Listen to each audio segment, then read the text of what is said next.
Chief minister و صدر BRS Chandrashekhar Rao نے کہا کہ اگر آج انتخابات منعقد ہوتے ہیں تو ایسی صورت میں BRS پارٹی کو 95 سے 105 سیٹوں پر کامیابی مل سکتی ہے۔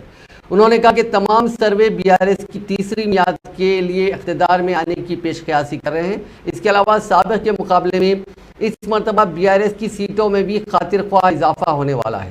انہوں نے آج تلنگانہ بھون میں BRS لیجسلیچر پارٹی کے اجلاس سے خطاب کرتے ہوئے یہ بات کہی۔ اس اجلاس میں ریاستی وزراء، BRS کے ارکان اسمبلی، ارکان کونسل اور ارکان پارلیمنٹ نے شرکت کی۔ اس موقع پر چیف منسٹر نے BRS کے ارکان اسمبلی کو کئی تجاویز و مشورے دیے، انہیں عوام کے درمیان رہتے ہوئے ان کے مسائل حل کرنے کا مشورہ دیا۔ انہوں نے کہا کہ اب تک ریاست میں جو ترقیاتی کاموں کو انجام دیا گیا اور جو فلاحی اسکیمات پر عمل آوری ہو رہی ہے اسے عوام میں لے جائیں اور حکومت کی کارکردگی کو پیش کریں۔ انہوں نے کہا کہ ریتو بندھو، ریتو بیمہ، شادی مبارک، کلیانہ لکشمی، آسرا پینشن اور دیگر فلاحی کاموں سے سماج کا ہر طبقہ اور ریاست کا ہر گھر مستفید ہو رہا ہے، تاہم BRS پارٹی کی جانب سے عوام میں اس کی مناسب تشہیر نہیں ہو پا رہی ہے۔